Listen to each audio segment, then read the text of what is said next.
Pernah nggak sih Anda bangun dari mimpi yang rasanya nyata banget, sampai-sampai Anda bertanya-tanya, itu tadi artinya apa ya? Nah, dari dulu kala, manusia itu memang udah terpesona sama dunia misterius yang kita datangi setiap malam pas tidur. Jadi apa sebetulnya mimpi itu?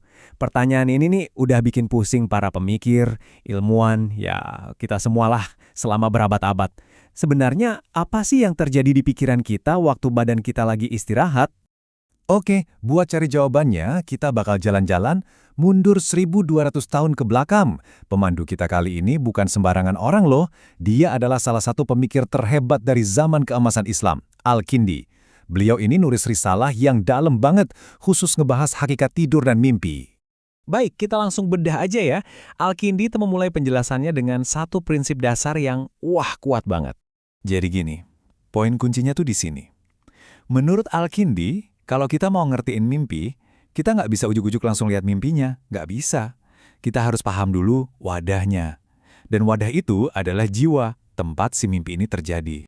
Nah, langkah pertamanya buat memahami jiwa dalam konteks mimpi ini, ya dengan ngedefinisiin tidur itu sendiri.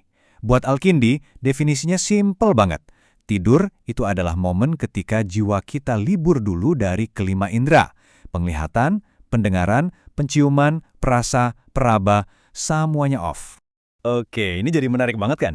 Kalau semua indera kita lagi mati, terus siapa dong yang ngambil alih? Siapa yang bikin dunia super hidup yang ada di kepala kita pas kita tidur? Nah, kenalin nih bintang utamanya, kekuatan imajinatif. Al-Kindi yang waktu itu mengadopsi istilah dari filsuf Yunani menyebutnya fantazia.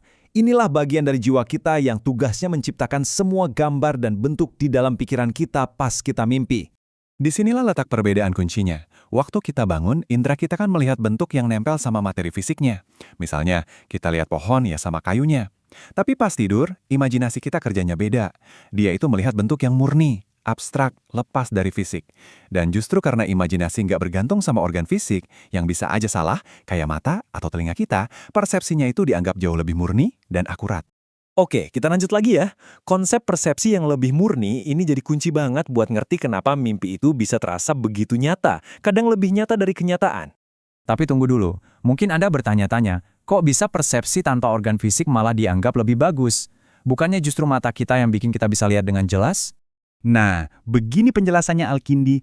Menurut dia, indera kita, mata, telinga, dan lainnya, itu cuma instrumen sekunder. Anggap aja kayak perantara. Dan namanya perantara ya bisa aja rusak, capek, atau keganggu, yang akhirnya mengotori persepsi kita. Sebaliknya, imajinasi itu nangkepnya langsung dari jiwa, nggak pakai perantara. Jadi ya, nggak ada yang bisa ngeruhin atau ngerusak gambarannya. Supaya gampang ngebayanginnya, Al-Kindi pakai analogi yang menurut saya jenius banget. Coba deh, bayangkan sebuah stempel. Dan analogi ini pas banget buat ngegambarin idenya. Kalau kita ngecap stempel di atas lilin yang bersih dan lembut, hasilnya pasti sempurna dan jelas kan? Nah, itulah imajinasi. Tapi coba kalau kita ngecapnya di atas kerikil yang kotor dan nggak rata. Gambarnya pasti hancur, nggak jelas.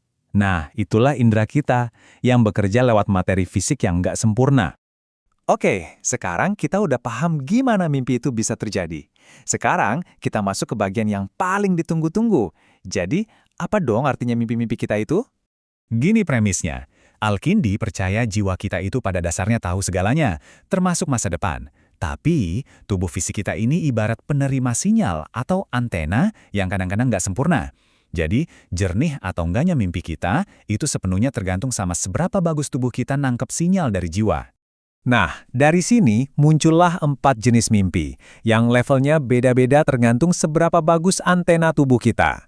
Pertama, level paling tinggi, penglihatan tepat. Di sini tubuh kita jadi penerima yang sempurna. Kita lihat masa depan persis seperti aslinya. Kedua, ada mimpi simbolis. Ini kalau penerimaannya bagus, tapi jiwa perlu pakai simbol. Contohnya, mimpi terbang. Itu bisa jadi simbol perjalanan. Ketiga, kalau penerimaannya lebih lemah, kita dapat mimpi sebaliknya. Artinya kebalik. Mimpi meninggal, malah bisa berarti umur panjang. Dan yang terakhir, level paling rendah namanya Adgats. Di sini nggak ada sinyal sama sekali. Mimpinya jadi acak adul, nggak ada artinya. Tapi, tunggu dulu. Ternyata Al-Kindi nggak berhenti di penjelasan soal jiwa dan metafisika aja. Dia bikin lompatan yang, terus terang, cukup mengejutkan. Dia masuk ke dunia fisiologi. Yap, Ternyata filsuf dari abad ke-9 ini juga punya teori yang kedengarannya modern banget loh, tentang kenapa sih tubuh kita secara fisik butuh banget tidur. Jadi, menurut dia, penyebab fisik kita tidur itu karena otak kita jadi sejuk dan lembab. Kok bisa? Katanya sih, ini karena uap hangat dari proses pencernaan di perut kita itu naik ke kepala.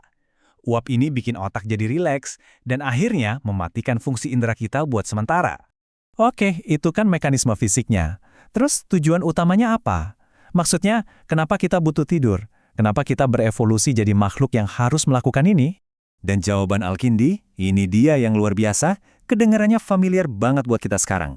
Kata dia, tujuan tidur itu buat ngistirahatin badan, ngebiarin energi tubuh fokus ke pencernaan, terus pakai nutrisinya buat gantiin yang udah kepake seharian. Pendeknya, tidur itu buat servis dan bangun ulang tubuh kita. Dia bahkan bilang ini penting banget. Tanpa tidur, tubuh nggak bakal bisa benerin dirinya sendiri dengan efisien. Energi kita bakal kebagi dua, antara melek sama mencerna makanan. Dan ujung-ujungnya, ya kita bakal cepat binasa dan mati. Ini nunjukin kalau dia sadar banget betapa vitalnya fungsi tidur buat kelangsungan hidup. Jadi, begitulah sebuah teori lengkap dari 1200 tahun lalu yang nyambungin antara jiwa, pikiran imajinatif, sampai kebutuhan biologis tubuh buat pulih. Dan ini bikin kita mikir ya, dengan semua ilmu saraf canggih yang kita punya sekarang, seberapa jauh sih kita udah beranjak dari wawasan dasar ini, seberapa banyak yang benar-benar udah berubah. Berpikir adalah perjalanan. Subscribe untuk menjelajah lebih dalam.